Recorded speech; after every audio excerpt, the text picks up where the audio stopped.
The first thing we want to emphasize is that when we're speaking about this, uh, we are assuming a number of things, and obviously for all of us, our circumstances are different. But ideally, when we're caring for people, we want to do it as part of a group of other people. Bearing fruit by yourself is hard. It's not impossible, okay, but it's difficult. It's a lot easier to do it with others. You also pay a price doing it with others because you get your rough edges chopped off and they chop off your rough edges, and so you have fun that way. But being an independent contractor is not a long-term way to go in terms of bearing fruit. It's not the way of longevity. And I can tell you that from my own personal painful experience. It's just not a good way to go. It's exhausting, and eventually it's very easy to burn out. So when we're caring for people, when we're considering how to care for them in the best way, presenting the truth to them, the best is if we can do so with other people. We're labor and pray together concerning the ones that we're caring for. If we could put a banner over this session, it might be shepherding according to God. That phrase, to shepherd according to God. And what we mean by that is every person is different. So the way that you will nourish and cherish me is not the same way you will nourish and cherish Sizwe or Trevor or Kieran or Teppo or any of the other any of you who are on here. We're all different. And so we have to realize that what may work with one person may not work with another person. And that's perfectly okay. And that's why actually it's really helpful to have other people as we are caring for the ones the Lord has given us, because we're not all inclusive. And sometimes the Lord gives you somebody and you just realize, I don't know how to care for this person, but there's someone else who does. And so together you're able to render them the care that they need, but realizing every person is different. So we have to be careful to not look for the way to care for everybody. There is no the way. Everyone has their own way in order, to be cared for. And so it's our responsibility, along with the ones we are praying with and coordinating with, to discover how to shepherd the people the Lord has given us. So what we're going to be getting into today is just principles. And these principles will need to be applied according to whatever situation you're in. So they're not intended, and they're not being presented as methods to be duplicated or promoted. These are just principles to be applied according to the situation that we're in. And so, as we said at the beginning, we are going to be looking at three main categories, and today just two: believers and what we would call church kids. And we'll define what we mean by church kids later on. But so now I think I'm going to hand it over to Trevor, who's going to start us off with believers. Okay, hold on. Let me do the let me do this. Do you see it? Do you see it? We can see it. And I should just say, it's really good to be a believer. If you're a believer, praise the Lord. Yeah, it means faith has been infused into you. It's wonderful to be a believer. I think so. Okay, sorry, I'm just kind of setting up the screen here because it does this really weird thing that nobody knows unless you've shared your screen before. Okay, so at this point, I didn't want to start this off in a really heavy way, but unfortunately this is kind of heavy. So I apologize in advance if it's too much. but this helps me in my attitude towards believers. And I think our attitude a lot of times when we want to share something with someone, we really take the position. We take the wrong position. We take the position of a teacher and not a student, and that inwardly changes our whole attitude towards the person. Okay, we're going to get more into this along the way, but I want to show you guys this one verse that's very. It kind of always grounds me back to reality and what we have. Um, okay, who we got? Sorry, who do we got? We got. Let me just. Okay, bro. I'm scared to say your name now. It's so uncomfortable. I had it too. Can you say it again, bro? Apple. Well, another thing that happens, guys, is when I share my screen, everybody's names disappear, so I can't actually like. I don't. Anyway. Okay, so, bro, can you read for me Matthew 5:4? Matthew 5:4. Yeah. Blessed are those who mourn, for they shall be comforted. Okay. Now, I'm not saying that this verse doesn't have to do with losing a family member, or it doesn't have to do with you go through a horrible breakup or something. I'm not, they're blessed are those who mourn, okay? But in the context of this, what it's really talking about is we need to mourn the condition of God's people. That is in the church life and outside. That is anybody who is a believer, and the condition of the world. We need to mourn the condition of unbelievers. Um, Blessed are those who mourn. And so I wanted to start off with this because a lot of times, we can have an attitude where we think we're so special. I'm coming to you because I have all the quote riches. Um, and by the way, can I just I do want to make a plug on using this word. Okay, I'm highly aware of what we have. I don't know a sentence you can use in the context of the English language where you can say riches.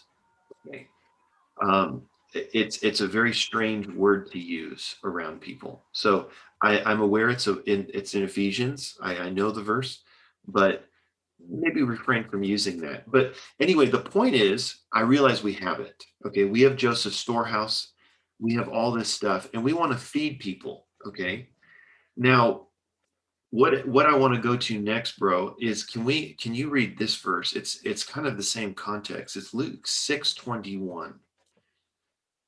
Can you read that one?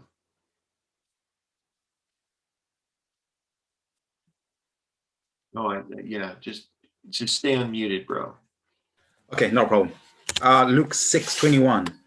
Yeah. Blessed are those who hunger now, for you shall be satisfied. Blessed are those who weep now, for you shall laugh. Okay, bro, can I ask you a little bit about your background? I mean, this verses say, "Blessed are those who hunger." Okay, Right. this is spiritual hunger, right? Right. They're hungering. So can I ask you, like, in your upbringing, were you like what? Just give me a quick 30 seconds. Like, what was your upbringing My upbringing, from a Christian standpoint, like, or atheist or Christian family, or what were we talking about? not a Christian family. No, not atheist Okay. either. Oh, okay. I just, Interesting. I'm literally just 3 years ago, I just believed. So, Wow, bro, you were just walking down the street and it just hit you like a bolt of lightning. I just believed. I'm okay. So the thing is, bro, I don't know about you. okay.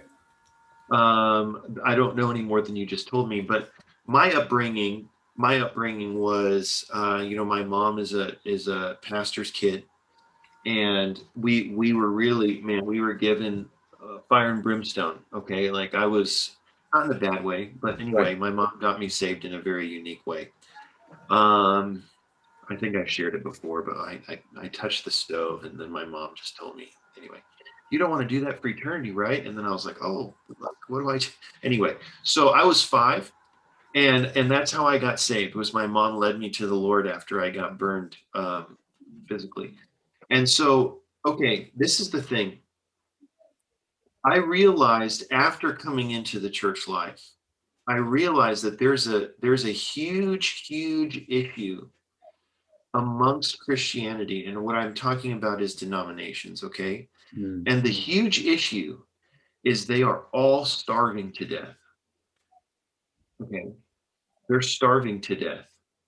And what I mean by that, and by the way, there's people in the church life that are starving to death. I mean, they're like basically looking at Joseph's storehouse and they're not eating. Okay, so I'm just saying, but in general, there's a reason why in Christianity and in Christian circles, there's a famous book that will come out, and then they will literally sell millions of these books, millions. Okay, some that you might have heard of is like Heaven by Randy Alcorn, or The Case Books by Lee Strobel, or Crazy Love by Francis Chan, or The Purpose Driven Life by Rick Warren. Anytime one of these books hits the market, it's like everybody just flocks to it and starts reading it. Okay, why?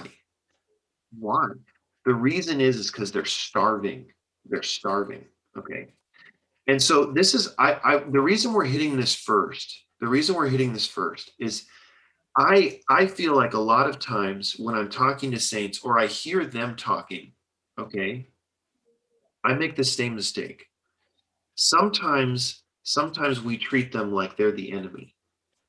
Sometimes we treat them like they're an adversary. Sometimes we treat them like they're an idiot. Okay. Sometimes we're very condescending. Okay.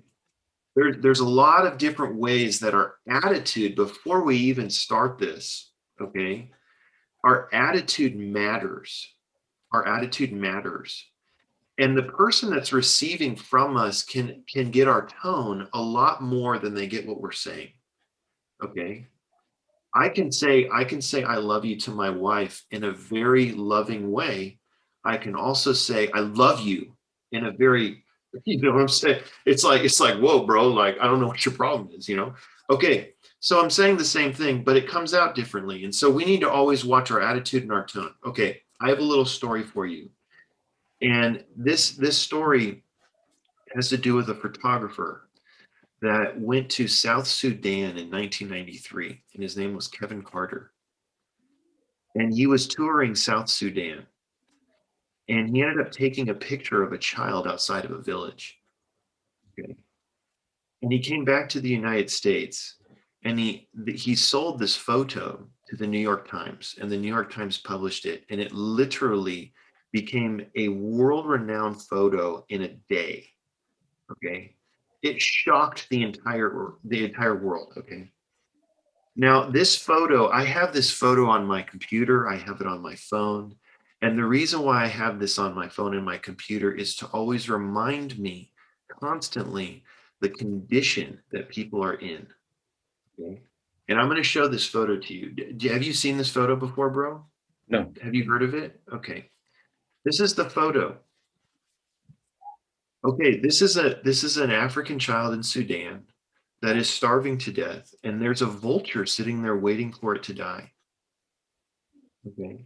It's a very moving photograph. There's a reason why it became very famous very quickly. The reason why I have this on my phone and my computer is so that I am always reminded. How heartless of a person would you have to be to go to this child and start talking down to them? Mm. Do you understand what I mean? Start talking to them like, oh, I know better than you. Okay, who in their right mind would do that? So the fact of the matter is, we need to be reminded all the time that even if this person is attacking me, even if this person is coming at me, they're starving to death. Okay, so the person, even though I'm right, maybe I'm right, and they're attacking something, I need to learn to back off, because the point is to save souls. Amen. The point is to save souls, right? The point is not to be right. We don't want to be right all the time. Okay. I wanted to start off with this just so we can get in the right mindset. I'm sorry if it was heavy, but I hope this helps all of you a little bit. And this is kind of my heart. People are hungry, they're starving to death, and we need to go to humanity and mourn their condition. We need to be before the Lord and mourn over the fact that these people are starving, spiritually starving. Okay. At this point, I promise I'm not going to do anything else super heavy. At this point, I'm going to hand it off to Nathaniel, and he's going to start showing us some verses on how we need to look at this generation and how to approach them. Yeah, so can we go to Luke 7:31?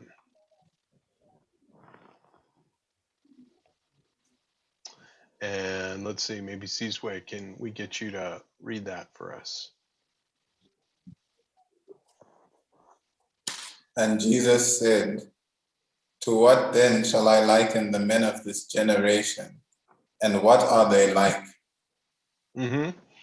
So I like this verse because here the Lord is asking, he's considering what kind of people are the men of this generation. And we should have the same consideration. Actually, every generation is different. And so, you know, generally from a global standpoint, you have what are called you have the silent generation, you have the silent generation, you have baby boomers, then you have Generation X, then you have Generation Y or millennials, and then you have Generation Z. And then little kids who are like 2 years old now are Generation Alpha. So that's kind of what people who study generations call them. But every generation has its own characteristics. And so we have to consider as we are speaking to people, this is actually something that we should bear in mind. So for example, I'm what they would call the millennial generation, and lots of things have been written about my generation. And there are many defining moments. One of the most defining moments, if um, you were a millennial in the United States, then one of the most defining moments was the 2001 terror attacks, where the two planes went into the World Trade Center building. Another huge moment was the worldwide global financial crisis in 2008. These were all things that really impacted the psychology of my generation. For Generation Z, those who are kind of born 1995 to 2015, thereabouts, for them, actually, probably the most defining moment will be the COVID pandemic. In a sense, you could say, actually, the 2008 financial crisis was a big deal because they were aware of that. But then now, as many of them are starting university, they are starting university with COVID-19. And so these are all things we need to take into account as we consider, because actually these kind of global events shape the psychology and consciousness of generations in ways that, and of course, it has affected us, but we are older, and so it affects us in different ways. For many young people, the first year of university that they really, really looked forward to has been spent either at home or crammed up in a dorm room. That's going to have an impact, whether you like it or not. That's just going to impact how they view the world. It's going to impact how they interact with people. So these are all things that we kind of have to consider as we are caring for people of different generations. And then I just wanted to give an example. And for this, we're going to go to Acts 17. And here, Paul is on his journey, and he's in Athens. And I don't know about y'all, but I love this. I just love this example because you see here the way that he deals with the people of Athens. To me, is such a pattern of how to approach people, how to care for them, how to speak to them. It's just awesome. Okay, so Sizwe, we'll keep going with you. Can you read verse 16 for us? And while Paul was waiting for them in Athens, his spirit was provoked within him as he beheld that the city was full of idols. Okay, so we might focus on the fact that his spirit was provoked within him, which is true. But I want to draw your attention to the fact that he beheld. He took note of the fact that the city was full of idols. So he walked into Athens and he was paying attention to the atmosphere, to the environment. If I can use this word, he was paying attention to the soil. You know, in Mark 4, the human heart is likened to soil. And so in every city, in every region, in every country, there's a certain kind of soil that's been influenced by many different things. And so Paul, when he walked into Athens, one of the first things he realized is this soil is surrounded with an atmosphere of idolatry. It's full of idols. And the people here treasure these idols. So then maybe we can then go on to verse, you read verse 17 and 18. He reasoned, therefore, in the synagogue with the Jews and the devout, and in the marketplace every day with those who happened to be there. And some of the Epicurean and Stoic philosophers also confronted him, and some said, "What would this babbler wish to say?" And others, "He seems to be an announcer of foreign deities, because he was announcing Jesus and the resurrection as the gospel." Okay, so very interesting. So he does what he usually does. So he goes into the synagogue and he's preaching the gospel to the Jews, and then he goes to the marketplace. Okay, so I don't know, but to me this is very striking. He didn't stay with the people that he knew. He went out into the city. He got to know people. He was talking to people. And as he was doing that, he started to pick things up, and he met Epicurean and Stoic philosophers. And it's very interesting because these two traditions of philosophy are on the opposite ends of each other.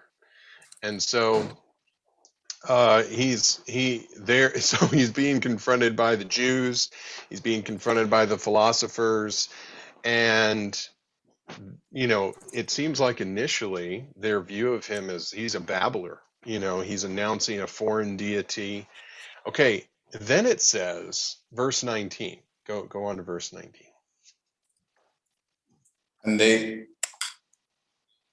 And they took hold of him and led him to the Areopagus, saying, "May we know what this new teaching is which is being spoken by you?" And then verse 20. "For you are bringing strange things to our ears. We intend to know, therefore, what these things mean." And 21, sorry. Yeah. Now all the Athenians and the foreigners sojourning there spent their time on nothing other than telling or hearing something new. Okay, so first of all, notice that in verse 19, they bring him to the Areopagus, And then they say, may we know what this new teaching is. So Paul was conducting himself in such a way that they were willing to listen to him. This is to me, very, very striking. I mean, the way that we are with people oftentimes will determine whether or not they want to hear anything we have to say. We may have the truth. We may be announcing Jesus as the resurrection, but our demeanor, our person, will determine whether or not they will listen to us. And so Paul realized, and it was just actually the Lord's arrangement, that the atmosphere in this city was that, well, okay, there's something new. We want to hear about it. And so Paul has all of this going on in his consideration. And we know that because of how he speaks to them. So let's go on now to verse 22. And Paul stood in the At the midst top of the Areopagus and said, Men of Athens, I observe that in every way you very much revere your deities. So he starts out in a very polite way. Does he start out by saying, how dare you worship foreign gods? How dare you worship idols? How dare you worship, these objects that are not the true and living God? No, he doesn't. He comes to them according to how they are. He's not coming in with an axe to grind. He's not coming in on a soapbox. He just acknowledges the fact you definitely revere your deities. Okay, now let's go on to verse 23. For while I was passing through and carefully observing the objects of your worship, I even found... Okay, sorry, we'll just sorry, just 1 second, Caesar, can we pause here? Notice it says, I was passing through and carefully observing the objects of your worship. So Paul, as he's going through, he's not a disinterested observer. He's taking into account the culture, the background, the history, even the religious environment that the Athenians are in. But he's doing it because he has a particular purpose. Notice, though, he's not preaching the gospel here the same way he does in the other cities. He's taking a very particular approach because he realizes these are a very particular people. Okay, sorry, keep going. I've even found an altar. Yeah. I even found an altar on which was inscribed, to an unknown God. What therefore you worship without knowing, this I announce to you.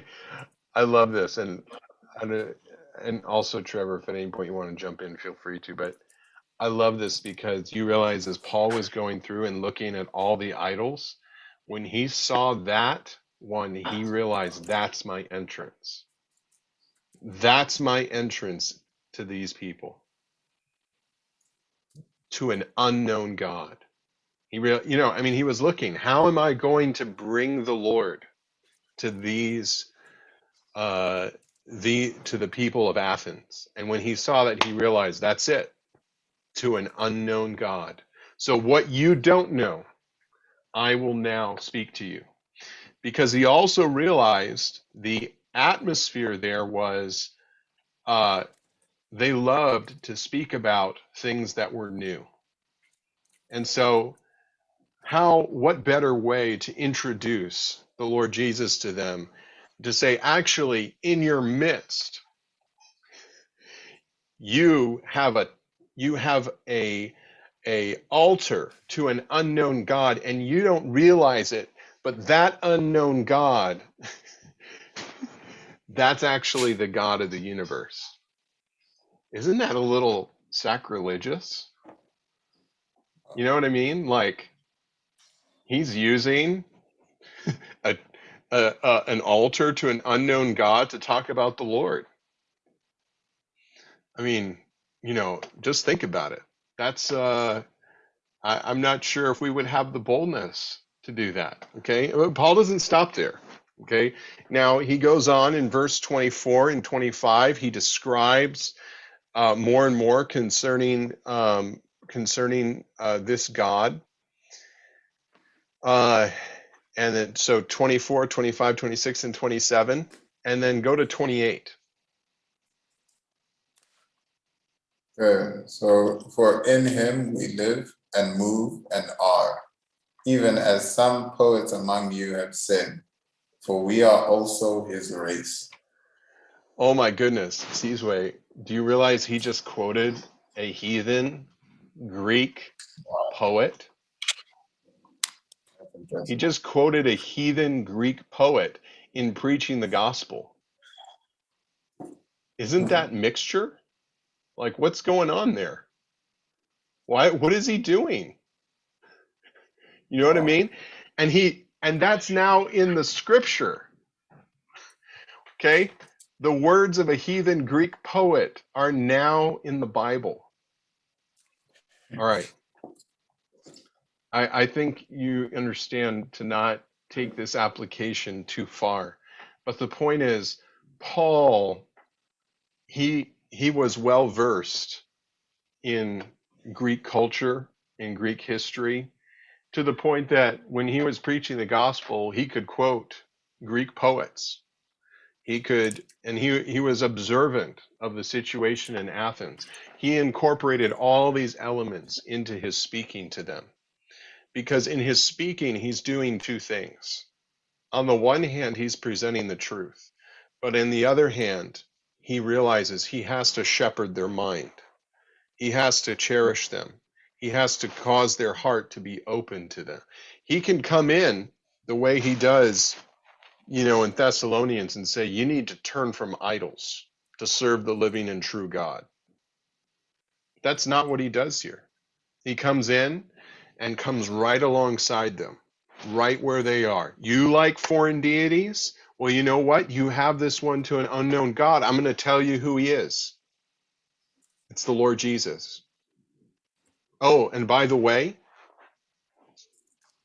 we have his purpose is actually to make you the same as he is in life and in nature, but not in the Godhead. And your poets talk about the same thing because, it goes on in verse 29. He says, for we are also his race, quoting the poets. And then he says, based on that, being then the race of God. Okay? Being then the race of God, we ought not to suppose that what is divine is like gold or silver or stone, like an engraving of art and thought of man.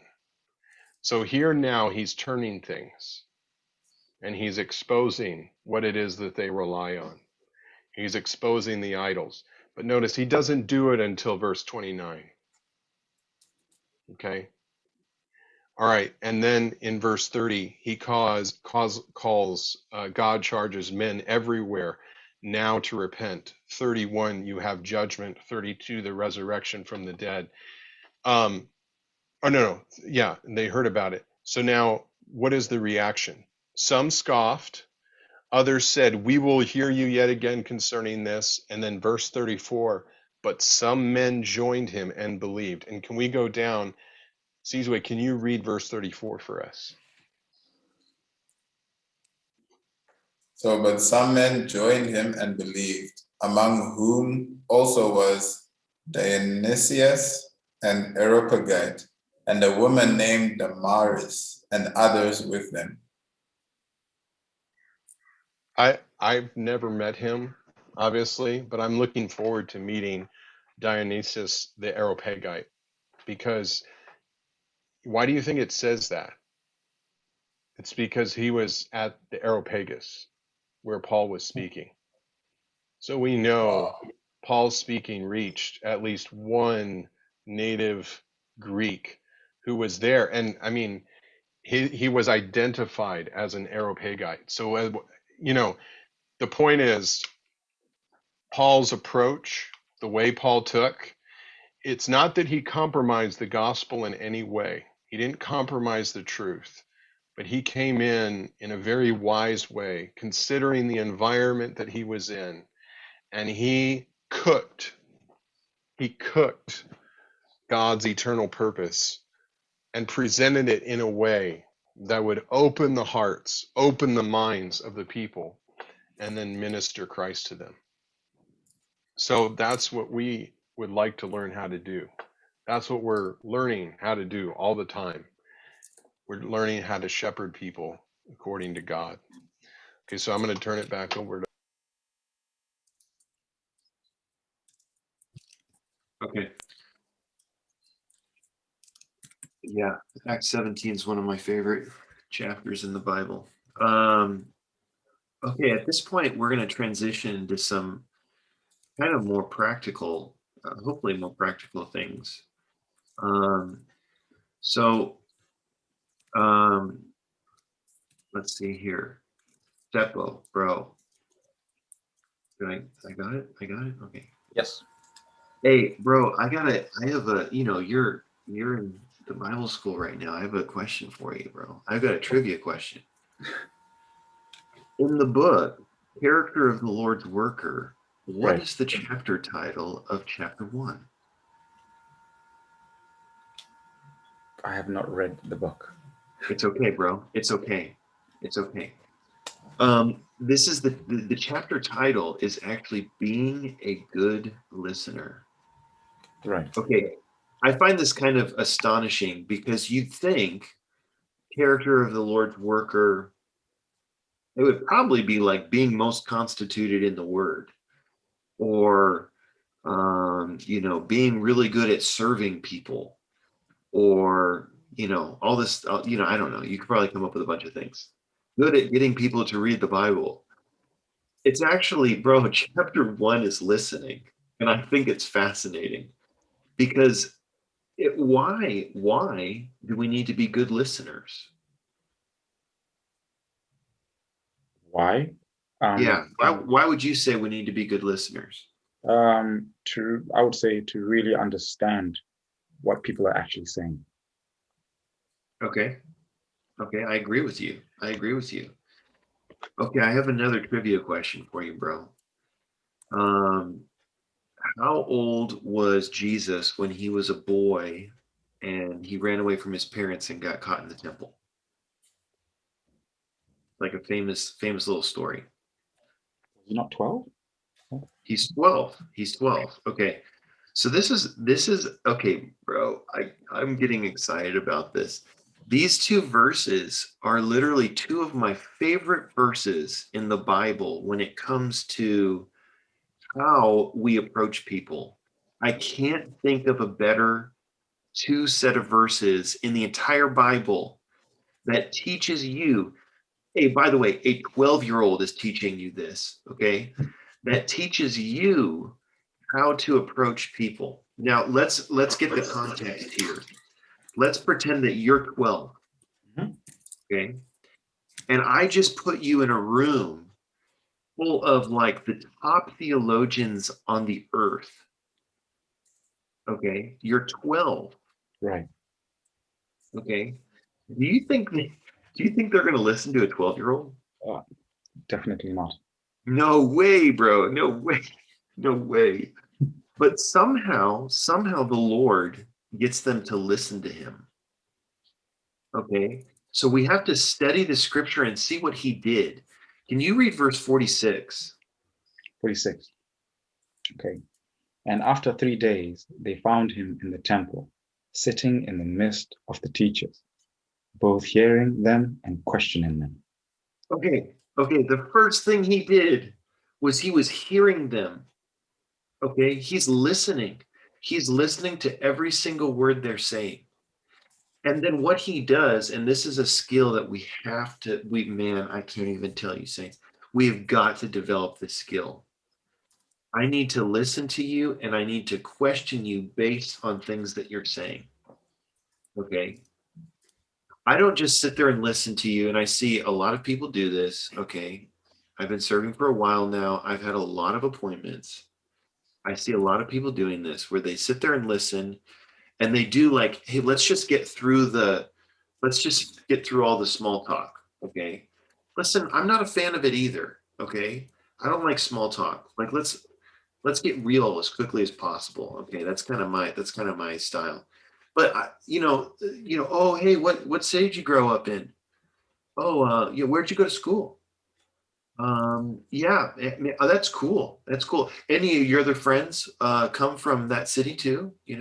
And you just kind of like, you do this. It's really lame. Okay, what major are you? Okay, so I understand. I understand. Okay, but and I've done it. I've done it a million times. I've done it so many times. But the Oh, you thing you is, just listed the three big questions. those are the three. Yeah, yeah, yeah, Those yeah. are the three. Those are the big three.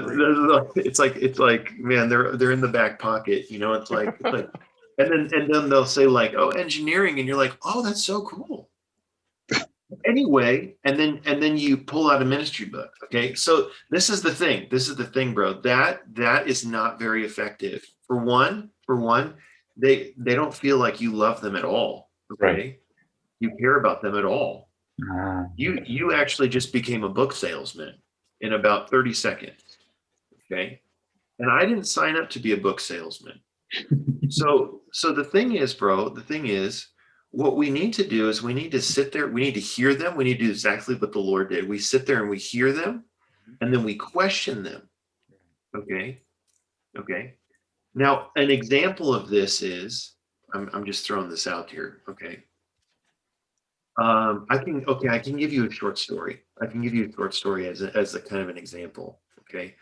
There was this kid, his name was David, and hopefully he's a man after God's own heart, but not the David in the Bible. Okay. So this David, he was a freshman at the University of Texas. And we were doing freshman orientation. And when I'm serving there, it was like, man, we were meeting like 10,000 freshmen were coming on the campus during the summer. And we're just trying to meet as many as possible.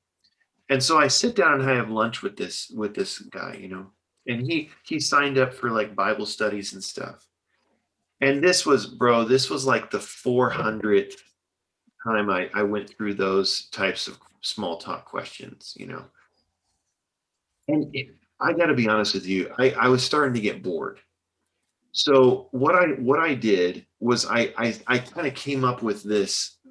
You could call it a game. I don't know, but you could call it. You need to just practice doing this, okay? And what I did was I asked him what his testimony was. Okay, very common question. Hey, tell me your testimony.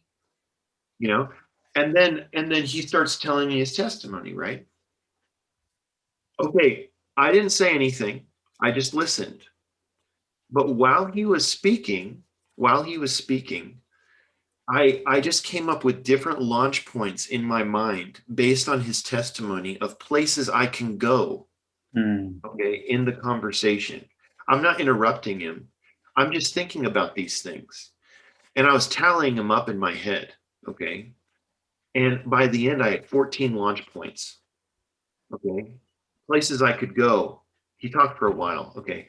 But places I could go. One of those things that he said was my dad, and bro, his tone changed. And he goes, my dad always made me read the Bible before we went to bed.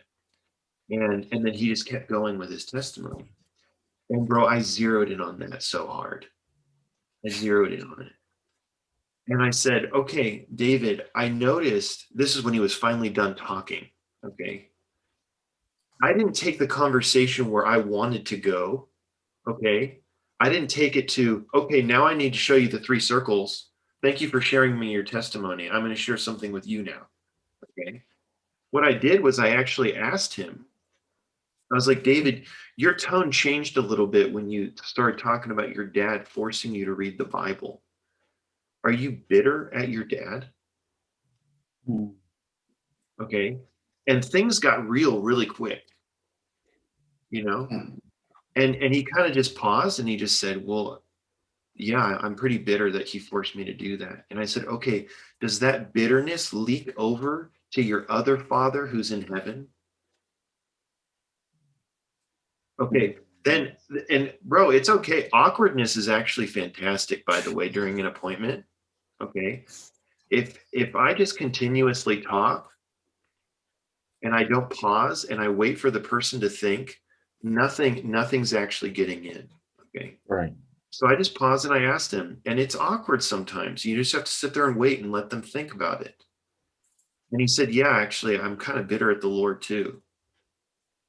And I said, okay. And then I said, bro, the whole Christian life is about us being a vessel, and you have to allow the Lord to come in.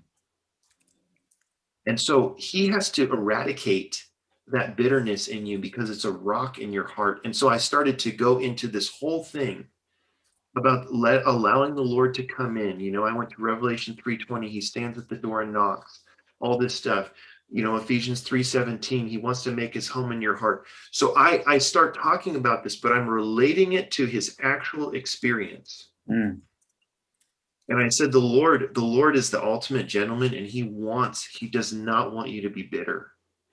So you have to deal with this. You have to open to him. Okay, this is an example. This is an example. Okay. Now we have to hear them, and then we have to question them. Okay. The things that questions are fascinating. They're like my favorite thing in the world. Okay. Because questions automatically open up another human being. They have to talk. Okay. So look at verse 47. Can you read verse 47? What ends up happening? Amen. Okay. 47. And all those who heard him were amazed at his understanding and his answers. Okay, bro, this is so legit. We have to ask the question, what happens between verse 46 and 47? How does it go from hearing and questioning to being amazed at his understanding and his answers? He's asking questions and he's answering his own questions. Okay. This is a skill. This is a skill that we have to develop. Okay. So we look at what the Lord did when he was 12 years old, and we can practice these things. Okay. Some people don't like rhetorical questions. And I always laugh when I don't like rhetorical questions. Well, then you really don't like the Lord, because every question he ever asked was rhetorical. He knew the answer to every single question. So you have to ask yourself, why is God asking questions? Why is he doing that? He asks questions to open you up. Okay. He's constantly doing it. It opens you up. Okay. This is great. Have you ever heard of mirroring? Mirroring. This is a very practical thing where you can get someone to talk for ages. Okay. And you say little to nothing. Okay. Actually, you just did it. You just mirrored me. Okay. So I said, have you ever heard about mirroring? And then you phrased my statement by a question. Mirroring? Okay, that is taking the end of someone's statement and forming it as a question. So someone can be sitting there and they're just like, oh yeah, like my parents and I I was an only child, and we moved from this city to that city, and my mom didn't like it very much, and then we went to the grocery store, and then you just say, your mom didn't like it very much? Okay, I'm just taking what you're saying and I'm asking a question.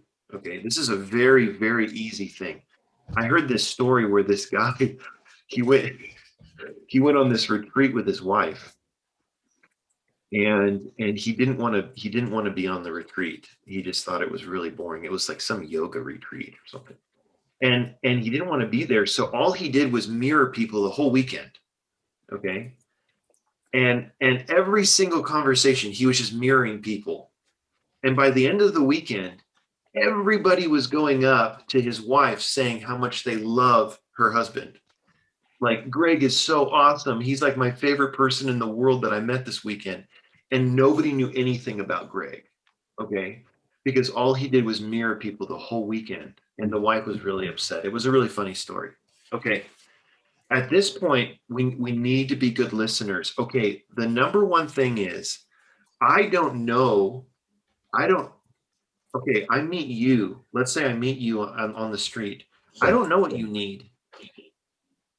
It's very audacious of me to assume, to just assume, I know what you need. You need the 3 circles. You need the wire diagram. You need the divine romance. Okay. I don't know anything about you. I don't know anything about you. Okay. So one of the reasons we need to listen to people is we need to know what direction to go with them. Okay. When they're talking, I can learn which direction to go. So some of the things that we need to ask are, what's your thing? What are you into? What are your interests? Ask about their family, their life goals, their culture. You do this in an unjudgmental way. It doesn't matter how they answer. I don't care if the guy has tattoos all over his face. Okay. I actually love talking to, anyway, those people are the most entertaining. And honestly, sometimes they're the most empty. Okay. And they're the most open. That's just a little fun fact. But okay, this is the thing. I'm going to now hit on different types of people. This is not an all-inclusive thing, what we're covering. I'm just going to hit a couple of them. If you don't have a background in Christianity, or you don't know what they've been taught growing up, this part's very important. One of them is, if I come across a Catholic believer, okay. Oh Lord, okay. One of the things, bro, is they might not be saved. They could be. Okay. But the moment they tell me that I'm Catholic, I need to start asking them. That's a trigger for me, bro. If I meet you and you tell me you're Catholic, I'm immediately asking about your salvation experience. Right. Okay. Those are all the questions I'm going. Okay. They probably were baptized as a child. The family is probably all Catholic also. These are pretty clear assumptions that we can make. And I'm not trying not to generalize here, but these are pretty good. Okay. One of the problems, and we're going to go over this more next week, a lot of times, what do we do with people when they have a lot of problems with us? Okay. One of the reasons a lot of times this happens is because their problems come from a deeper issue, and it sounds like you're attacking my family by what you're sharing with me. Okay. A lot of times that's what it is. Okay. And we need to be aware of that. Okay. How about, I don't even know if you guys know what a Calvinist is, but they're my favorite. I love meeting Calvinists. They're usually rock hard. There's usually not very much love involved. Okay. They love to emphasize righteousness, and they can't stand an altar call. This is if they're really hardcore Calvinists, because they do not emphasize free will. They emphasize predestination. Okay, so let me give you another story. Okay, because Nathaniel told me I needed to tell stories, so I'm sorry if I'm telling too many stories. There was this guy. I went into Boston, and I went into this Starbucks in Boston. 2 stories. Maybe some of you have been there. And I went upstairs, and this guy was reading his Bible. And I went over and I was like, oh, hey, that's cool, man. You don't see very many people reading your Bible. Can I sit down? And he's like, yeah, sure. So we start talking. Anyway, I'm listening to this guy for a long time. And we start talking about salvation. And he is thoroughly convinced. Okay.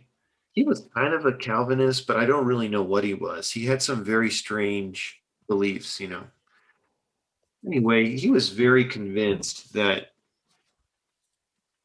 you could lose your salvation. No, sorry, you couldn't lose it. This is a real Calvinist. Calvinists don't think you can lose it, right?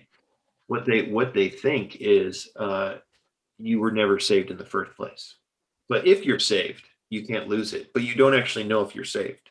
So it's this big loop that you have to dive around. Bro, what verse? I'm curious what verse you would take him to. In terms of salvation? Yeah, sure. I need to prove to him that he cannot lose his salvation.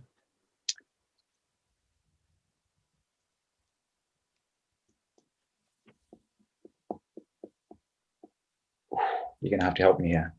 Okay, bro, you got to keep this in your back pocket, man. You got to keep this one in your back pocket. Bro, this one, it's 1 Corinthians 3:15.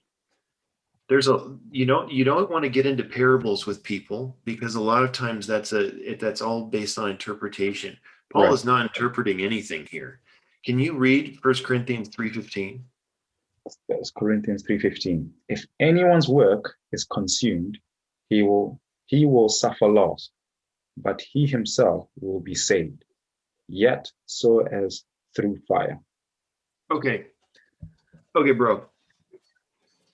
I showed this brother this verse in Starbucks in Boston, and he's reading it, and he gets to the end of the verse. He will be saved, yet so as through fire. And he drops his Bible, and he starts pacing around Starbucks. I'm like, is this guy okay? Like, what did I just do? Like, gosh. And he's so upset, Actually, he wasn't upset. He just didn't know what to do. Like, his mind got completely fried. And then he sat down, and he's like, so I can't lose it? And I'm like, no, you can't lose it, bro. Isn't that incredible? Man. And so he was super happy. Okay. So this is actually someone that's more, you could say, Arminianist. Okay. Most Christians are Arminianists, even though they don't know they are. And what that is someone who thinks that they can gain and lose their salvation all the time, like they're on an elevator. Okay. And it's completely based on emotion. How do I feel right now? If I go to church camp, I feel saved. When I come home and I sin, I'm not saved. And they just do this all the time. I was Arminianist. I didn't even know it. Okay. I just thought, I did 14,000 altar calls. Anytime the pastor asked me to go to the front, I'm like, yeah, let's do it. Like, I'll crawl up there if I have to this time. And so I was desperate, right? And so I was helped immensely knowing that I can't lose my salvation. Okay. Now, there's another thing I want to teach you right now. This is another very interesting little short story. Okay. So there was this German student, and I'm not going to say what gender it was because they might know and they might watch this. Okay. There was a German student. They wanted to know all about heaven.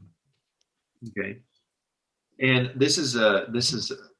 I'm sorry, bro. I'm sorry. I'm like really putting you through the fire right now. Okay. Right. But I just said the gender. Oh no. Okay, we'll edit that out. Okay. So I'll just say it again, really wanted to know about heaven.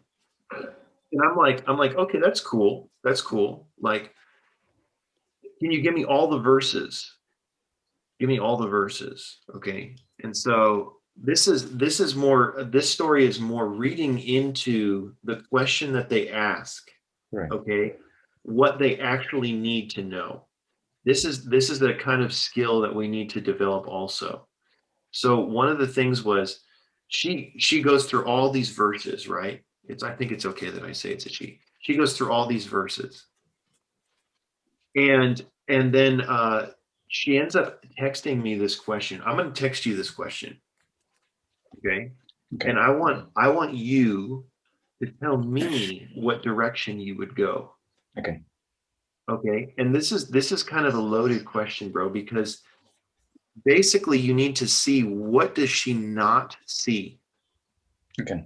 Okay. That's the thing. Sometimes people ask us questions and we just give an answer to that question, but sometimes it's way deeper and we need to see what that deeper issue is. Okay. So this is the question. What does Matthew 24, 39 through 42 mean? Why is one taken and why is one left?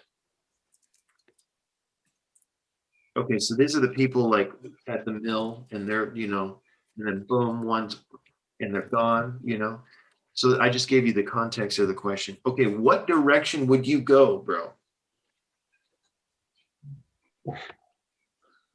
What does she not see? We're talking about heaven, right? That's correct. But what does is she asking about heaven with this question?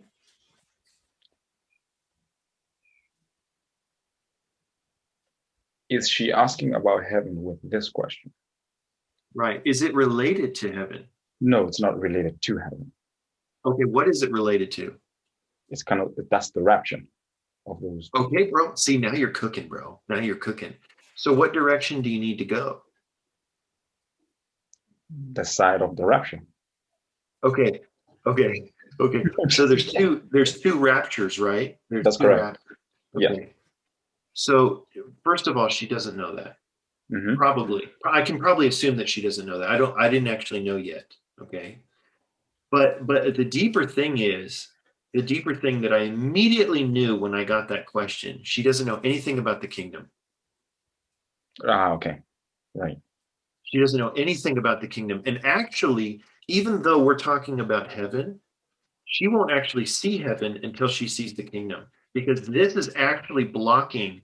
This is a stronghold in her mind that is not allowing her to see this whole heaven topic. Mm. Okay. So this is the kind of stuff that I mean when someone's asking these types of questions, you have to see deeper into it. Okay. Because a lot of times that question that's coming up out of them is revealing the thing that's blocking them from seeing something. Okay. Yeah. I see what you mean. And if I just come back and I start talking about, oh, well, like there's two people at a mill and they're working, and and I start answering the question in the context, that's not going to help her. Right. Does that make sense? Yes. Makes sense. Okay. So these are some maybe short stories. I think they're short of little times that I've had with people, and we really need to study. You need to study different types of teaching. Okay, different schools of teaching, because if you don't, you have no idea what you're going up against.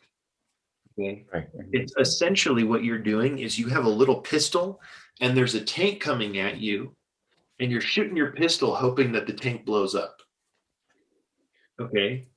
And that's a lot of times what we do. We just, man, I really hope, like, if I share my enjoyment from this morning, it's just gonna like blow their mind, and they're gonna touch their spirit. I'm not saying that won't work. Okay.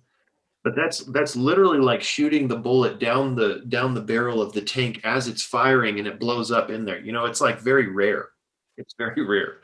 So that's the thing. Do you understand what I'm saying, bro? Yeah. Okay. I'm enjoying this conversation. Is this helping at all? Yes. Okay, bro. In the future, when you graduate, you need to come to Munich. Okay. Right. And I'm chilling in Munich, and I have a whiteboard, and we're going to go over this way more in detail, okay? Because I have a lot I have to share with you. Okay, but first, I'm going to hear you, and I'm going to ask you questions. Okay. And then through that, you're going to ask me questions. Okay. Okay. So maybe at this point, Nathaniel, do you think we should go over like some questions to ask people? I think that'd be good. Let's do that. So, okay. Oh man. Okay. So bro, when I was in the training, do you know what I did? I sat in class. You can do that. Do this semester, please. I sat in class, and everything that they shared, I thought about it from a way of like, how could I present this to someone? Right. Okay. And so there's a difference between speaking in a prophesying meeting, and then there's a difference between speaking to someone on the street. Right. Okay. Don't take the prophesying meeting to the street. It's not going to work very well. You know what I'm saying? And so the thing is, these are some questions that I find very, very helpful. One thing that you can do in an appointment with someone, and it varies how much the person knows about the Bible. Okay. But one of the main things I like to do is you have to create a problem. Right. Okay. Create problems that you and this other person are trying to fix. Okay. So it's not just I'm talking down to you. I'll present two verses that seem like they contradict each other. Okay. And I'll be, or two problems in the Bible that seem like they contradict each other. And then I'll present that to the person, to this Christian. Okay, this person is saved. And I say, hey, like, what's the deal with this? Hmm. And then all the time they're like, oh man, I don't know. I've never thought of that before. And I'm like, yeah, I know, right? Okay, me neither. Okay. Or I'll say, earlier this week I was thinking about something, and it's like, why does the Lord say born again? Isn't that weird? Hmm. Right. Like if you actually analyze the phrase, they've heard it their whole life. Okay, so they've become kind of numb to the phrase. But if you actually like really get why born, you know? And then you can start, I thought it was like if we just die, we go to heaven, my name's written in the book of life. I get there, Peter's there at the gate, and he says, okay, it's here, you can come in. Okay. Like, why do I have to be born for that? Hmm.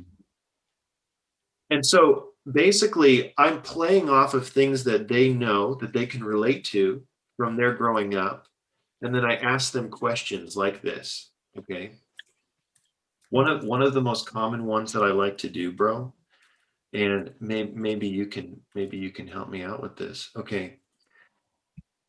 Bro, you can ask a believer from any background this question. Okay, because what they're being taught is that sin is the main problem. Okay, sin is the problem. Stop sinning. Sin's the problem. Sin. Okay, and I understand that sin's a big problem, but this is interesting. You can take them to Genesis 1:28, and it's also how you set it up. Okay. Okay, so I'm going to set this up as if you are doing the appointment with me. Okay. So, Seppo, I grew up as a believer, and I was always told that sin's a problem, Hmm. and it's the main problem. And then I realized this verse the other day, and I want to know what you think about it. So, when did sin come into the Bible in the context of the Bible? Right. Do you know, bro? When did sin? When did sin really enter into the context of the Bible? Uh, in the Right. context of Genesis 2? Or Okay, I'll use Genesis 2 in terms of context of the Bible. sure, it does, right? That's when they eat and they do all this, they do all the bad stuff. Well, actually, it's Genesis 3. Is it Genesis? Oh, sorry, yeah. So it's Yeah. Genesis 3. And so I'll sit there and I'll say, okay. So if it's Genesis 3, and then I'll take you to Genesis 1:28. Can you read Genesis 1:28 for me? Okay, 128 reads, and God blessed them, and God said to them, be fruitful and multiply, and fill the earth and subdue it, and have dominion over the fish of the sea, and over the birds of the heaven, and over every living thing that moves upon the earth. Okay, so Zeppo, the problem here is this that I'm kind of struggling with, because to subdue implies a kind of struggle. If I'm going to subdue you, it's two wills colliding. Right. Okay, and it implies a type of conflict, warfare, battle, whatever you want to call it. Okay, and I thought that sin enters the context of the Bible in Genesis 3. So Okay. what Right. do I need to subdue as Adam? So let's pretend that you're Adam. What would you ask God if he tells you in Genesis 1:28 to subdue the earth? What am I subduing? Right. Hmm. It's not the plant life. Okay. Right. Like what are you going to like tie a tree to the ground and subdue it? Okay. I don't think plants have a will. Right. The animals are cool, in Genesis 2:19 and 20, he's like naming the animals. They're totally chill, man.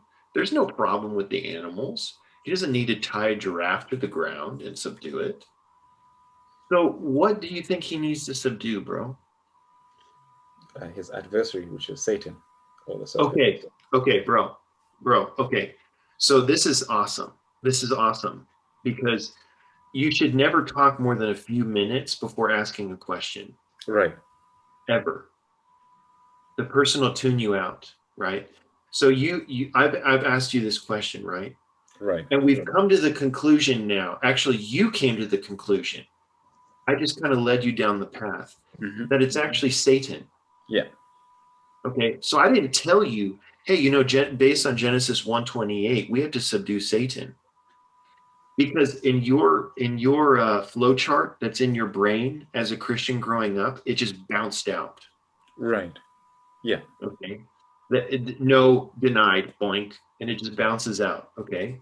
But the thing is, if I lead you down a path of questions, okay, and you come up with the answer, now as a believer, Seppo, what are you going to ask me? I'm like, yeah, for sure, bro, it's Satan. What do you think now? What would I ask you next? Usually, I've done this like a lot of times. Usually, the person then asks me a question. Yes. Once they realize it's Satan. Uh-huh. What do you think they usually ask? How do we subdue him? Okay, bro. That's what I'm talking about. So that's oftentimes I've created a problem. Right. I've eliminated sin as the problem. Now Satan's the problem. And your purpose, actually, he says to subdue the earth before he tells us to eat anything. Your purpose is to subdue Satan. So now immediately, no believer knows they're supposed to do that, by the way. They think God did it. Okay, and it's already over because it is finished. Anyway, we could go on this for days. but the whole point is now I can start to take you through creature deals with creature. I can start to show you that man's goal is to defeat Satan. It's obviously the Lord did defeat. I'm you know what I'm saying, right? Yeah. Okay.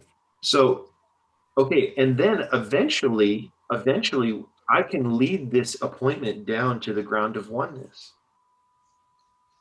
Because how do we actually subdue Satan? I can't tackle him. Right. Okay, he would destroy me. So the thing is, only through the oneness on the ground can we actually defeat Satan. Okay, do you see how this happened? How it leads, yeah. Okay, so I started questioning, I'm creating a problem, and I'm leading you down this path. Okay. Much different than let's read a book, right? Or given the answer straight away. Yeah. Okay. So I've talked too long. Nathaniel, please take over at this point and say something. Okay. Well, and feel free to come back if you want to hit more on this, but actually I thought this might be a good point to talk about. Okay, obviously, it's not like we just, have generated all of this understanding and revelation on our own. Okay, we're standing on shoulders, and pretty big shoulders, okay, that have come before us, and so we're just the beneficiaries of that. Everyone, when they come to the Word, they have a view, they have a viewpoint. They might say, and I don't know about you, I encounter this a lot. It's like, I just want to read the Bible. I don't want anything else. I just want the Scripture. But the fact is, everybody, if I can use this terminology, everybody has a can opener that they use to open up the Bible. It may be their own background, their own viewpoint, maybe somebody else's. So I'm never really put off when somebody says, like, for example, let's say I refer to a footnote or a book that I enjoyed, and someone says, well, I just want to read the Bible. I have no problem with that at all. because I have a can opener, and I have a can opener that opens up the Bible. And so whether I'm using a book or whether I'm using a Bible, a book that can help open up the Bible, or I'm using the Bible, to me, in a sense, it doesn't matter, because I'm just going to speak in a way of opening up what's in the Bible. So when we have to consider what kind of person we're dealing with, when we're so some people, they may have no issue with reading some kind of commentary, right? And I mean, I think that's a good approach to have personally. I mean, if commentary is very helpful. If you think that you can be all inclusive and receive all the revelation required, to fully understand what's in the Bible, and you don't need help from anybody else, I mean, I think you have a lot of confidence in yourself. But there are many people who have that view, and so that's where asking questions like the ones Trevor's mentioned come into play, because oftentimes what happens is people like that who have that kind of viewpoint, they will have this approach where they'll read it and they'll just try to understand what's going on in the text. So one of the questions I really like to ask is, okay, in John chapter 7, it says that the Spirit was not yet, because Jesus had not yet been glorified. And oftentimes they will read from their translation and it will say the Spirit was not yet given. And normally that word given will be in italics, because it was supplied by the translators, because the translators assumed that was a reference to the Spirit being poured out on the day of Pentecost. So then I'll just ask them, okay, this word is not in the Greek, but it was supplied. So what does that mean when we say that the Spirit was not yet? Was the Spirit really not yet? Was the Spirit around in Genesis 1:2 when it says the Spirit of God was brooding upon the surface of the waters? Yeah.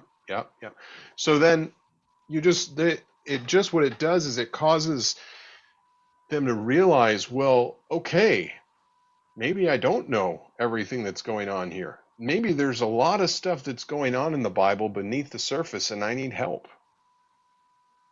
One of my favorite, actually, this might be my favorite, is reading Romans 1:3-4 with somebody.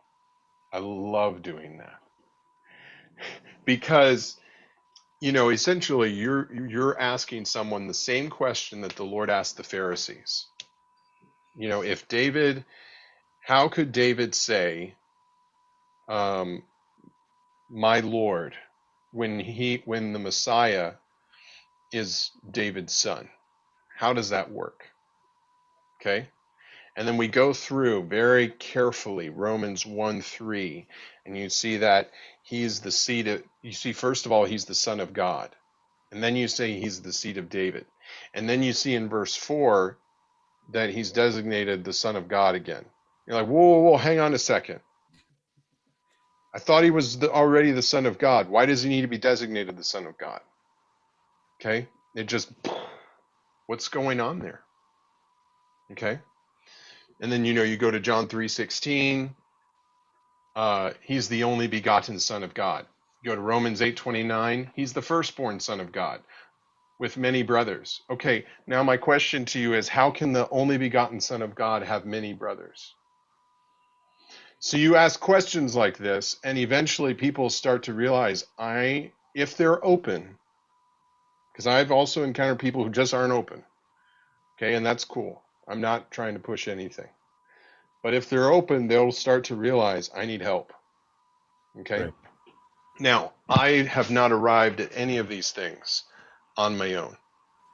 but I have a can opener, right? So we just have to consider who we're with, and we have to realize the function of the can opener that we have. It's to open up the word. It's never intended to replace the word. Amen. So, for example, Kieran, you and we started reading. I forgot what we were doing first, but eventually we decided we wanted to get into Daniel, right? I think we've done like a general thing on Genesis and then went to Revelation and then let Revelation lead us into Daniel. That's right. And so we were getting into Revelation for a bit. Then we went to Daniel, and then when we got to Daniel, we started reading some commentary, right? Yeah. But when we read that, we always read the verses to start out, right? We always read the chapter that it's based on. And then what happens is then the commentary helps us to have even more fellowship over the verses. Yes. Is that a fair description? Yes. Okay. And yeah. Yeah. I was going to say it opens up more questions as well, knowing someone else's viewpoint or someone else's portion of what they've gained from that particular text you've just read, which is that can opener we're talking about. Mm-hmm. Yeah, exactly. So I think when we just have to consider where people are. Some people, they're ready for some commentary. Okay, they're ready for they're ready for some book from the ministry.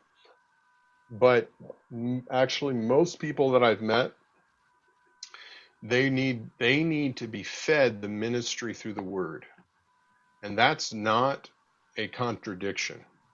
Okay.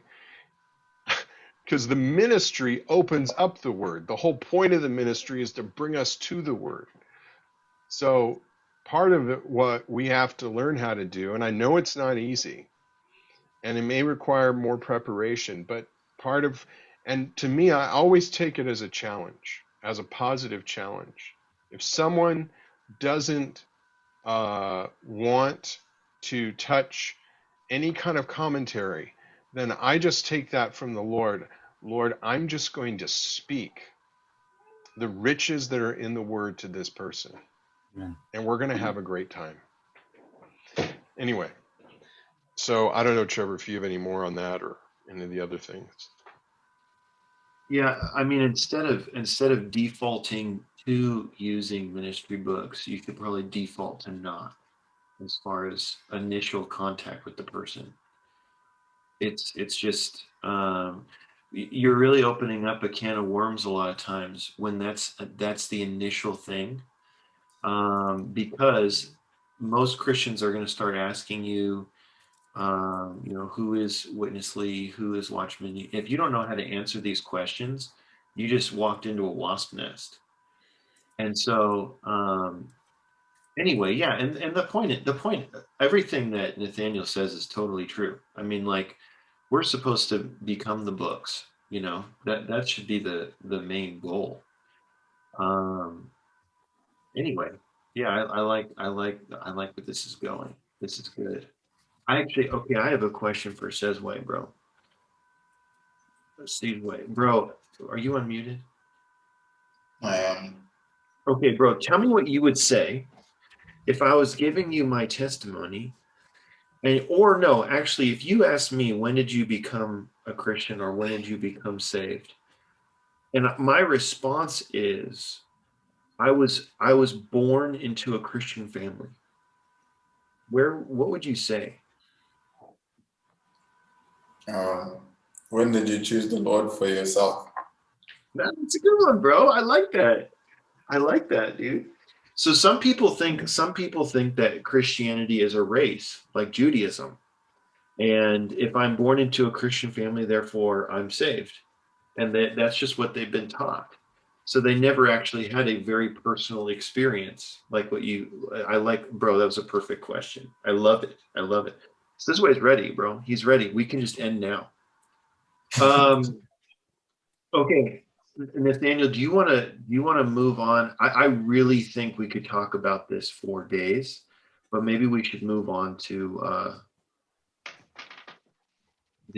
what you are. Actually, one thing I will say, something that really impressed me. Okay, when I met the saints, I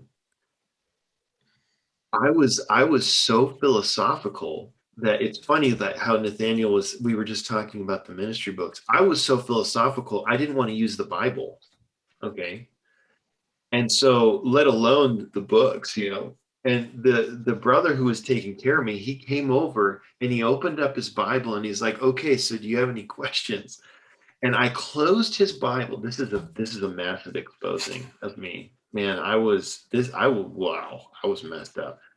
I closed his Bible and I said, "I don't want to use the Bible. I want to have deep intellectual conversation." Okay. So this is where I was at. Okay. And so then you know what he ended up doing? I don't think even Nathaniel knows this. He actually just goes, "Okay," and he slides his Bible over, and every single topic I brought up, he quoted verses from memory. Wow. Oh, actually Moses says in Genesis, and I was like, I knew what he was doing, and I was like, "Hey, you're still using the Bible." But the thing is, that was super impressive to me. That was so impressive. Like, who is this guy? Anyway, that's just a short testimony as far as like some people like me didn't even want to use the Bible. Okay, so Nathaniel, please. So when we talk about church kids, we're talking about people who grew up in what we would call the church life. And like everybody else, and so that's me. That was what happened to me. I'm very thankful for it. And okay, like everybody, all church kids are the same. No church kid is the same. Okay, sorry. Freudian slip there. No church kid is the same. Okay, and there are common threads in the behavior, but like everybody else, we need shepherding according to God. But I will acknowledge we can be very frustrating. Okay. So I think taking care of church kids who've grown up in an atmosphere where you grow up and you hear a lot, not only about God's judicial redemption, but also about his organic salvation. You hear about God's eternal purpose. You hear about how God needs a corporate group of people to turn the age and how he wants you to be part of it. Okay? You hear that all the time growing up, and it's wonderful. But so we just have to consider they're growing up in this kind of atmosphere. And so as I was thinking about it, to me it kind of exposed a little bit some of the, if I can use this phrase, the metrics of success that we may have, or that I have, in bringing someone into the church life. Okay, so when would we consider that someone is solidly in the church? Okay, I'm just going to list a few things. Maybe regularly they're having time with the Lord in the morning. They enjoy reading the Word, calling on the Lord. They're involved with all that kind of wonderful enjoyment. Regularly speaking in the church meetings. Okay, right? They're really good at standing up and they speak in conferences, they speak in large meetings, they speak in small meetings. They're in small meetings. Okay, they're in small groups. Okay, so not only are they in the large meetings, not only do they attend like the prayer meeting and the Lord's table, but they're in small group meetings, maybe multiple during the week. Okay, so these are all things we might say if somebody is doing that. Yes, Trevor. I got another one, bro. I got another one. Go for it. when their language changes. Ooh. And I'm not Okay. talking about, I'm not talking about them saying compound spirit. What I am talking about is when they start saying us and we instead of you guys. They are Yeah. identifying with you instead of at you. Okay, keep Yes. going. So, and I mean, you start, instead of saying I'm going to church, you say I'm going to the meeting, whatever. I mean, there's all kinds of things that, okay. All right. And then I would say another, and to me, actually, this is one of the key indicators is, are they bearing fruit? Actually, to me, that's one of the top. All the other things are, forgive me for saying this, but they can be behavioral. Um, and when someone is bearing fruit, when someone is speaking to their friends and bringing their friends into the same kind of enjoyment, that's an indication that there is a real abiding in the vine going on.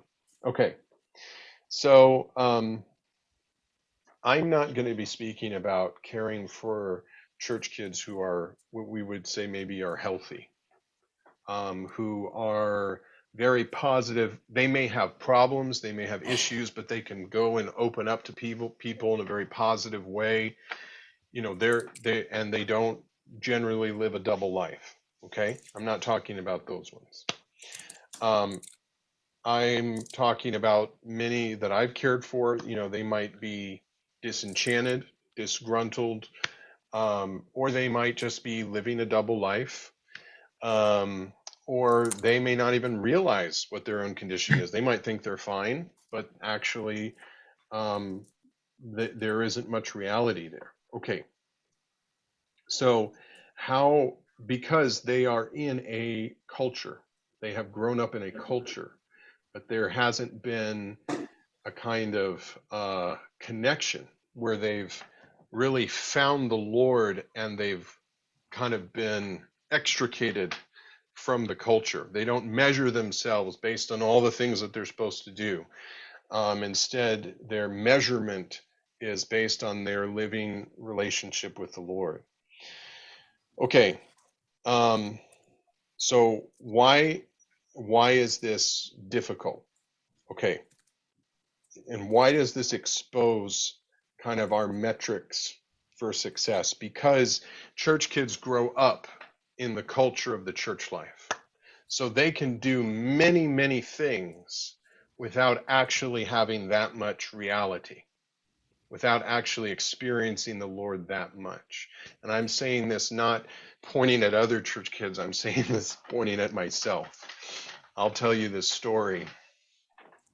I came back after a conference. I was in high school, in secondary school, and after the meeting, there was a Lord's Day morning meeting. Some of us were sharing about what we had seen and appreciated during the conference, and I was speaking. And as I was speaking, I looked over, and my dad was in the meeting, and he just started laughing, and I hadn't shared anything that was funny. He just started cracking up, and everybody was kind of looking. It was like, "What's going on there?" And so after the meeting, I went up to him and I was like, "Hey, Dad, why were you laughing? I didn't say anything funny." And he said, he was like, "Well, when you were speaking, it was like you were reading a newspaper. There was absolutely no exercise of the Spirit." And that statement absolutely floored me, because up until that point, I assumed that I knew how to exercise my spirit, and I assumed I knew how to speak the Lord to people. And when he said that, I realized there was a dawning realization that required a number of years to fully mature, that I was basically living out a culture. And so anyway, I am forever thankful to my dad for saying that to me.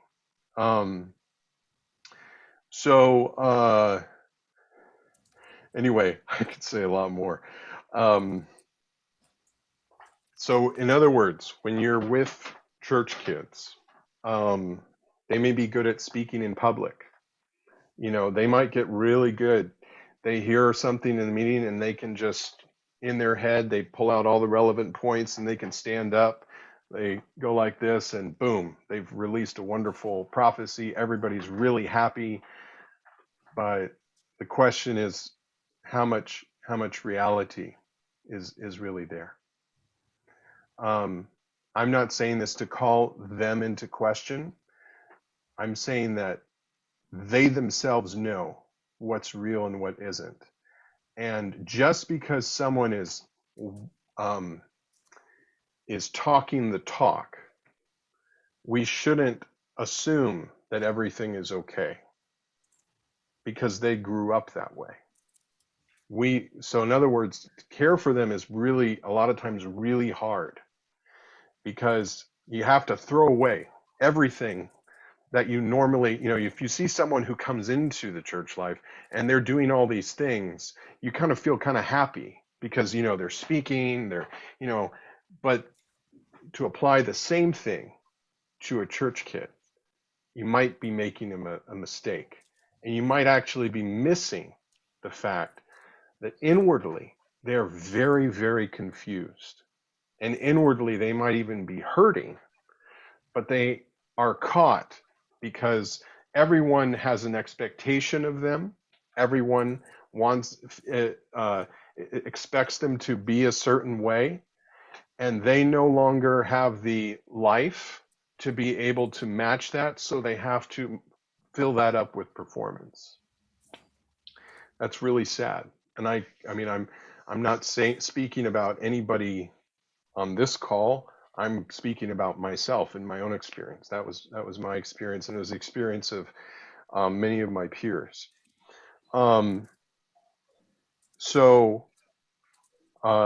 That's why I would say, actually, when you see church kids who are bearing fruit, when they're bringing their friends, that's actually, to me, one of the best indicators, because it's an indicator that there isn't a double life. Who they are with the saints in the church life, that's who they are with their friends. That's a big deal. And so I would say usually it happens around the early adolescent years, okay? When church kids can go at least down at least four avenues, at least four, okay? And one is, every church kid experiences a crisis where there's a standard and an expectation. They realize they can't meet it. So what do?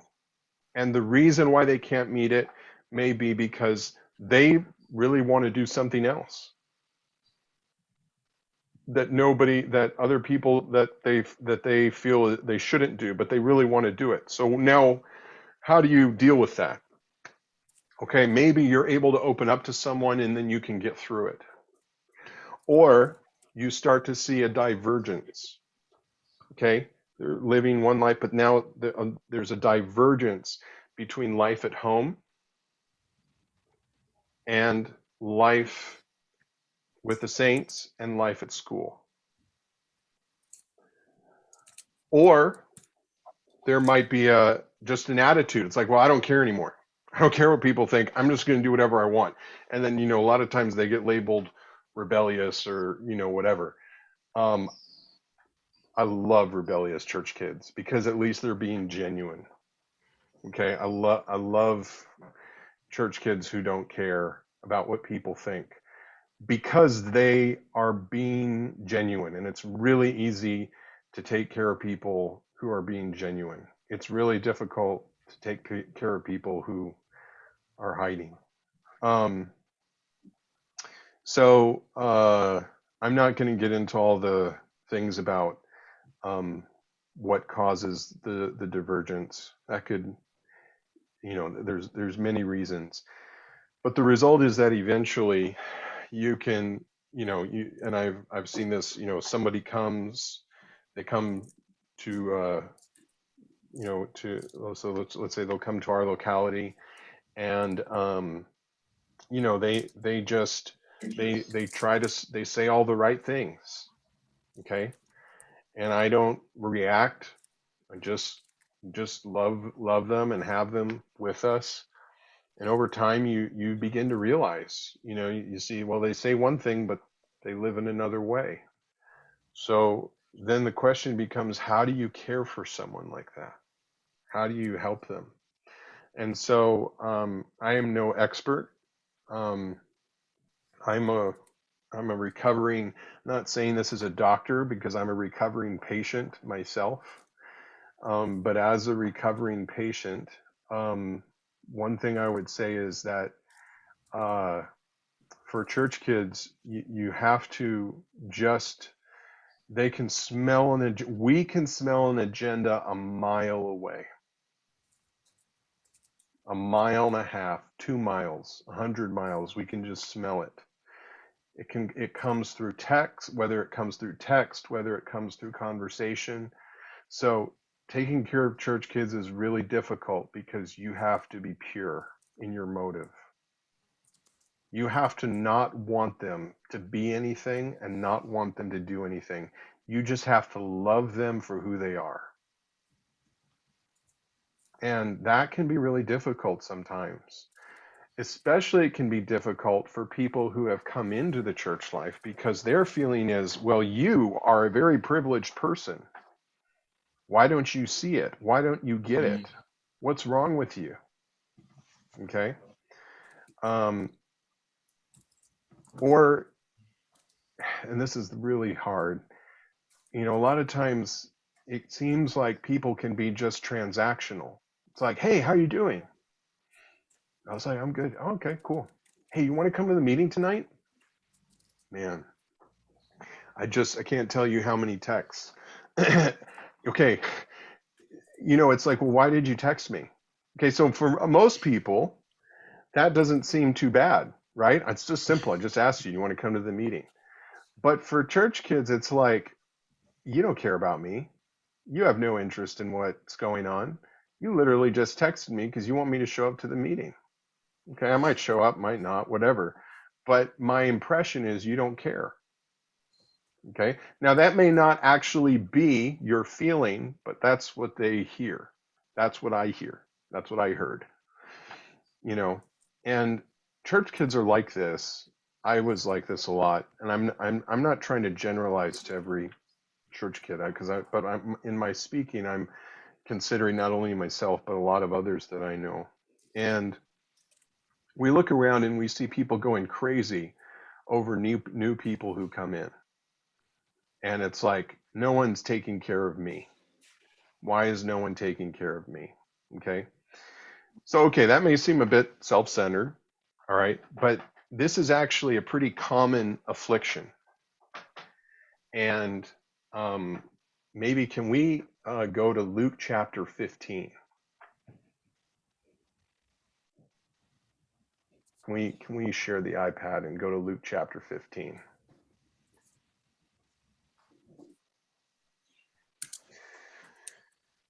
Anyway, this was a big help to me. But Luke 15, let's go down to the bottom to the prodigal son. Right, so the prodigal son, he squanders all his living, and eventually he comes to himself and he decides to come back, right? And then the father receives him. Okay, let's keep going down a little bit. Okay, and I'm not putting this down in any way. Okay, this is absolutely, I'm just telling you how a church kid can very easily view this. Okay, so it's like, okay, go down, okay, and then verse 24, the son of mine was dead and lives again. He was lost and has been found, and they began to be merry. Wonderful. Okay, now his older son was in the field. Okay, the older son, he didn't go anywhere. He didn't squander anything. Okay, and he came and he drew near to the house, and he heard music and dancing. And calling to him one of the servants, he inquired what these things might be. Okay, Kieran, can you read 27? And he said to him, your brother has come, and your father has slaughtered the fattened calf, because he has received him back healthy. Okay, 28. But he became angry and was not willing to enter. And his father came out and treated him. Yeah, so this is a reaction that many church kids can have, is you just, why?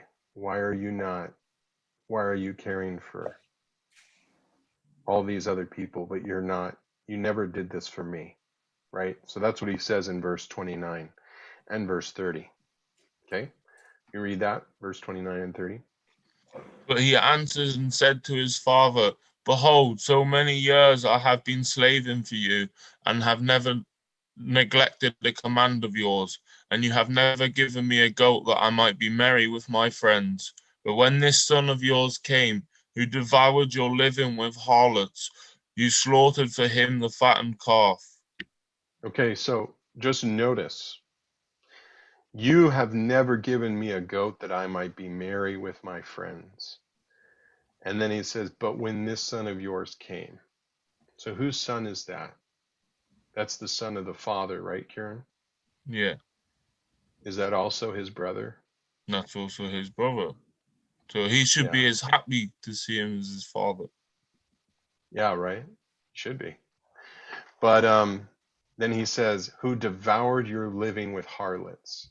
You can just hear the judgment oozing out of that statement. Okay? He devoured your living with harlots. He's a sinner. He's just done so much. And what about me? Okay. You slaughtered for him the fattened calf. Okay. So there's a lot of anger. There's a lot of judgment. There's a lot of resentment there. All right. Verse 31, the father says to him, child, you are always with me, and all that is mine is yours. Okay. Every church kid eventually has to come to this point where you have a personal speaking from the Father, that all that is the Father's is yours.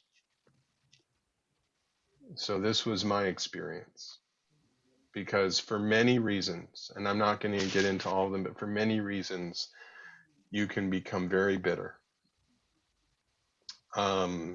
disappointed, you can get hurt, and it's very difficult to open that up a lot of times. But we need the Lord's personal speaking. Every church kid needs the Lord's kiss, okay? And needs the Father's speaking. And we need to see that all that is mine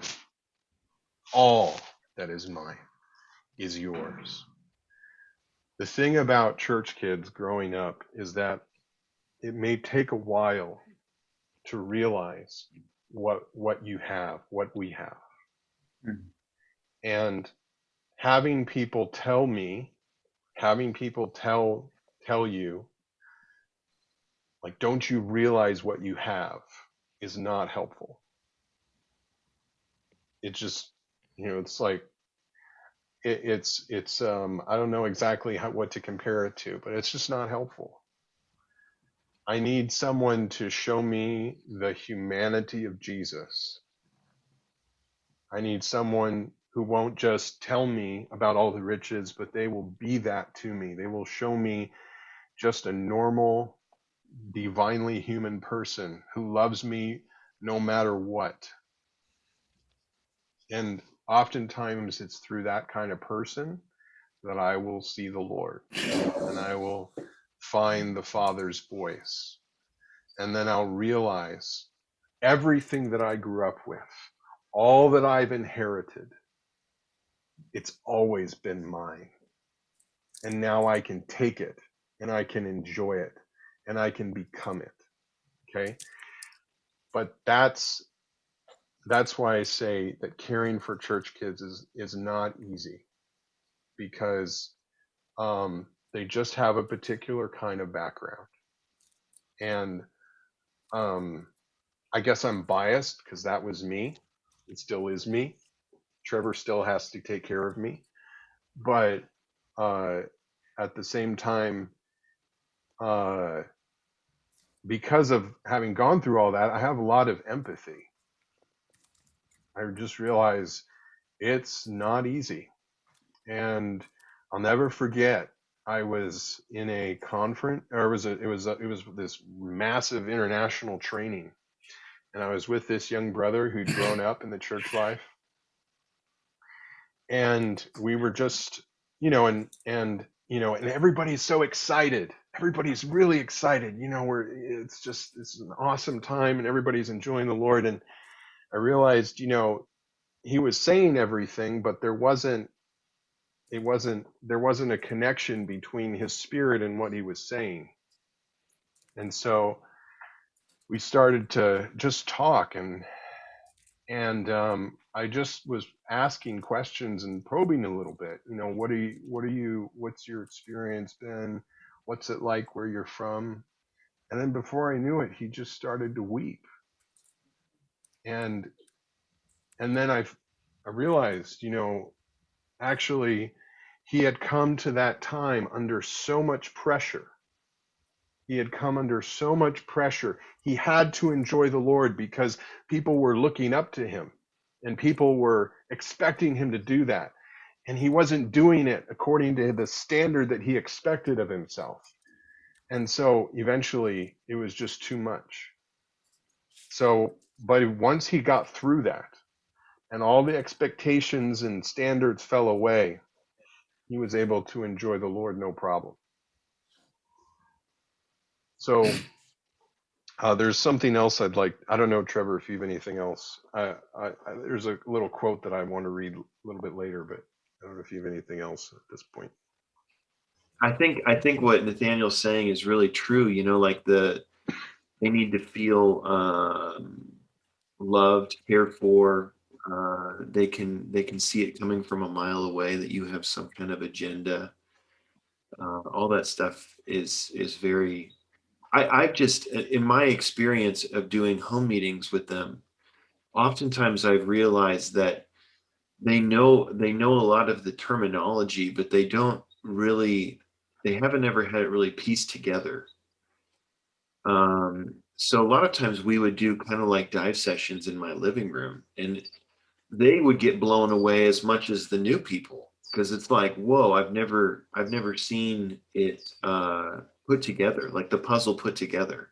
Yeah. It's just been like kind of conferences here and there and people talking, and so they've picked up things over time, but they've never actually had it all laid out, So that can be another thing. I don't think,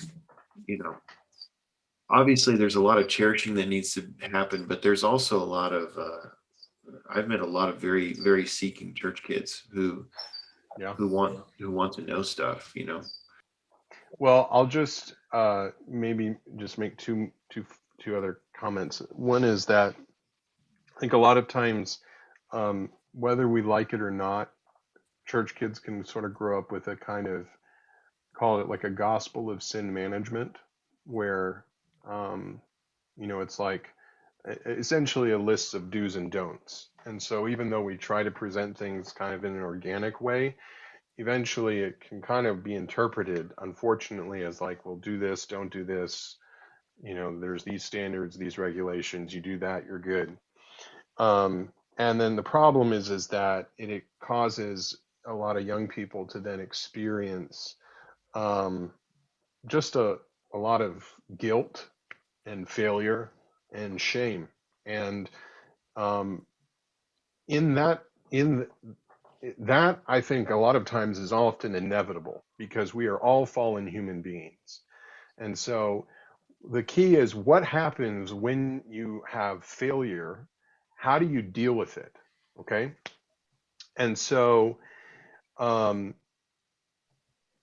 there's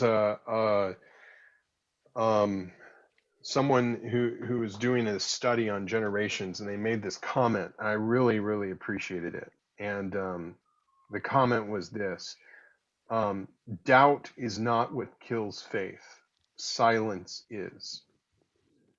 When we don't allow young people to explore challenging ideas and questions, we inadvertently preach a small Jesus rather than the Lord and Savior of the world.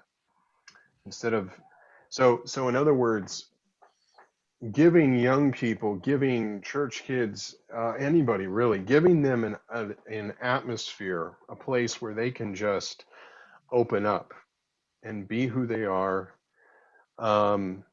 and open up whatever it is that they're going through without fear of judgment is just it's just so important to have that. And a lot of times, because they don't have that, they just default into living a double life. And so my hope is that any church kids that come our way, we wouldn't assume anything about them, just like we wouldn't assume anything about any new ones who come our way.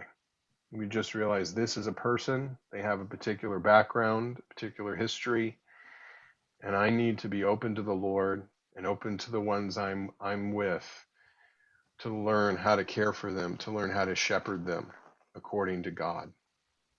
So I think we'll probably conclude on that note, the note we started at the beginning, which is shepherding according to God.